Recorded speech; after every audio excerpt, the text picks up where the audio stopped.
भैया, अब मैं जान गई हूँ कि कंप्यूटर किस तरह हमारे लिए उपयोगी है। मैं इसके बारे में और अधिक जानने के लिए उत्सुक हूँ। यह जानकर खुशी हुई, लेकिन यह तो सिर्फ शुरुआत है। अभी तो बहुत सी मजेदार चीजें हैं जो तुमको जाननी हैं। अब तुम जान गई हो कि कंप्यूटर का स्विच किस तरह ऑन किया जाता है। क्या तुम मेरे लिए इसको ऑन कर सकती हो? बिल्कुल भैया। अरे, आखिरी बार जब आपने कंप्यूटर को ऑन किया था तब भी वही स्क्रीन सामने थी। तुम बहुत होशियार हो। तुम बहुत सारी चीजों का ध्यान रखती हो। कंप्यूटर का स्विच ऑन करने पर हमेशा यह स्क्रीन दिखाई देती है। ऐसा एक प्रोग्राम के कारण होता है जो कंप्यूटर के साथ पहले से ही लोड होता है। ओह, इस प्रोग्राम को क्या कहते हैं? यह कंप्यूटर का ऑपरेटिंग सिस्टम है। Operating system?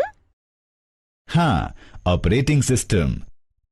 यह वो प्रोग्राम है जो अन्य कंप्यूटर प्रोग्राम से संवाद करने में हमारी सहायता करता है। बहुत मजेदार बात है। तो चलो ऑपरेटिंग सिस्टम और इसके प्रकारों के बारे में और अधिक जानते हैं। हम ऑपरेटिंग सिस्टम की मूलभूत कार्यप्रणाली के बारे में भी जानेंगे। इस मॉड्यूल को पूरा करने के बाद आप सक्षम हैं ऑपरेटिंग सिस्टम के कार्यों का वर्णन करने में, ग्राफिकल यूजर इंटरफेस अथवा GUI को समझने में, विंडोज डेस्कटॉप को निजी रूप में प्रदान करने में, कंप्यूटर में फाइल और फोल्डर व्यवस्थित करने में, कंप्यूटर सहायिका का प्रयोग करने में। हमने देखा कि ऑपरेटिंग सिस्टम कंप्यूटर के प्रयोग में महत्वपूर्ण भूमिका अदा करता है। आइए ऑपरेटिंग सिस्टम के विभिन्न कार्यों को देखें। यह कंप्यूटर के संचालन को नियंत्रित और समन्वित करता है। यह उपयोगकर्ता और कंप्यूटर के मध्य संवाद को सुगम बनाता है। यह इनपुट और आउटपुट उपकरणों को नियंत्रित करता है। यह कंप्यूटर प्रोग्राम के निष्पादन को नियंत्रित करता है। यह कंप्यूटर की मेन मेमोरी के प्रयोग का प्रबंध करता है। यह उपयोगकर्ता की फाइलों को व्यवस्थित करने और कुशलतापूर्वक प्रयोग करने में सहायता करता है। तो क्या ऑपरेटिंग सिस्टम के बिना कंप्यूटर बेकार है? बिल्कुल। कार्य करने के लिए प्रत्येक कंप्यूटर को ऑपरेटिंग सिस्टम की आवश्यकता होती है। आज बहुत सारे ऑपरेटिंग सिस्टम उपलब्ध हैं। उनमें से कुछ प्रसिद्ध हैं Unix, Linux, Windows 9X, Windows XP, Windows NT, Windows 2000, Windows 8, Windows 7, Android, Macintosh OS। इन सभी ऑपरेटिंग सिस्टम में कुछ अद्वितीय विशेषताएं हैं। एंड्रॉयड, मैकिन्टॉश OS और विंडोज 8 का प्रयोग मोबाइल फोन में भी होता है। तो क्या आप पता लगा सकते हैं कि आपके कंप्यूटर में कौन से ऑपरेटिंग सिस्टम का प्रयोग हो रहा है? सही, हम विंडोज 7 का प्रयोग कर रहे हैं। ऑपरेटिंग सिस्टम का विंडोज परिवार सबसे प्रसिद्ध ऑपरेटिंग सिस्टम है। इसे संयुक्त राज्य अमेरिका की माइक्रोसॉफ्ट कॉरपोरेशन ने बनाया है। विंडोज ऑपरेटिंग सिस्टम का वर्जन यानी संस्करण जानने के लिए डेस्कटॉप पर जाइए और कंप्यूटर पर दाएं क्लिक करिए। प्रॉपर्टीज का चयन करिए। यहां आप विंडोज ऑपरेटिंग सिस्टम का नाम और वर्जन यानी संस्करण देख सकते हैं। ऑपरेटिंग सिस्टम कई चित्रों और छवियों के साथ अथवा अवतरण या लिपि आधारित उपयोगकर्ता अनुकूल हो सकते हैं। इस विशेषता के आधार पर ऑपरेटिंग सिस्टम को दो वर्गों में विभाजित किया जा सकता है, कैरेक्टर यूजर इंटरफेस अथवा CUI, ग्राफिकल यूजर इंटरफेस अथवा GUI। निम्नलिखित चित्रों को देखिए। पहली छवि में कोई चित्र अथवा छवि नहीं है।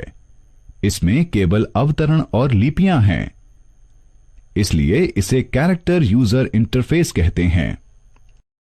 हम CUI पर कोई भी कार्य अवतरण में आदेश देकर पूरा कर सकते हैं, जैसे रीनेम, CLS, CD, MD और DIR।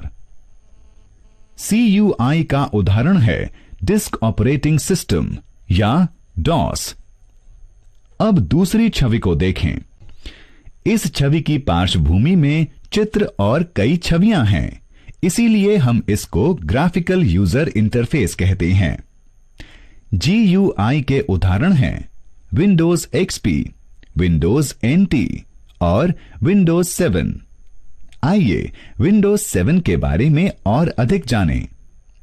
विंडोज 7 की GUI को देखें। यह इंटरफेस आपके द्वारा प्रयुक्त किए जाने वाले एप्लीकेशन से आपका संवाद बहुत सरल बना देता है। यह आपको प्रोग्राम के चयन और उनको व्यवस्थित बनाने में सहायता प्रदान करता है। विंडोज एक अ, ज, द, ह, व, प, ह प्रकार का ग्राफिकल यूजर इंटरफेस है, जिसका अर्थ है आप जो देखते हैं वही पाते हैं। यदि हमारे कंप्यूटर पर ऑपरेटिंग सिस्टम विंडोज है, तो कंप्यूटर को स्विच ऑन करने पर पहली दिखने वाली स्क्रीन डेस्कटॉप है। यह डेस्कटॉप हमारी मेज के ऊपरी हिस्से के समान होता है। जिस प्रकार हम अपनी मेज पर लिखने के लिए कलम, पेंट करने के लिए ब्रश, कैलकुलेटर और अलार्म घड़ी रखते हैं, उसी प्रकार हम विंडोज डेस्कटॉप का प्रयोग सभी एप्लीकेशन और सुविधाओं को कंप्यूटर में व्यवस्थित रखने के लिए कर सकते हैं। डेस्कटॉप को दो क्षेत्रों में विभाजित किया जा सकता है, मुख्य क्षेत्र अथवा डेस्कटॉप और टास्क बार। नीचे की ओर पतली पट्टी को टास्क बार कहते हैं। टास्क बार में स्टार्ट बटन होता है, जिसके द्वारा हम कंप्यूटर के सभी प्रोग्राम का प्रयोग कर सकते हैं। प्रोग्राम को शीघ्रता से प्रयोग करने के लिए आप प्रोग्रामों को टास्क बार में चित्र या छवि के रूप में भी लगा सकते हैं। टास्क बार में दाईं ओर एक घड़ी होती है। डेस्कटॉप में पृष्ठभूमि होती है। इस पृष्ठभूमि को कंप्यूटर का वॉलपेपर कहते हैं। अगले सत्र में हम डेस्कटॉप के प्रयोग के बारे में और अधिक जानेंगे। आइए इस विषय पर किए गए विचारों को दोहराएं। ऑपरेटिंग सिस्टम उपयोगकर्ता को सिस्टम के संसाधनों के प्रभावी प्रयोग और अन्य प्रोग्रामों के अभिगम में सहायता प्रदान करता है। विंडोज ऑपरेटिंग सिस्टम सर्वाधिक लोकप्रिय ऑपरेटिंग सिस्टम है। ऑपरेटिंग सिस्टम को दो वर्गों में विभाजित किया जा सकता है, कैरेक्टर यूजर इंटरफेस अथवा CUI और ग्राफिकल यूजर इंटरफेस अथवा GUI। डेस्कटॉप को दो क्षेत्रों में विभाजित किया जा सकता है, मुख्य क्षेत्र अथवा डेस्कटॉप और टास्क बार।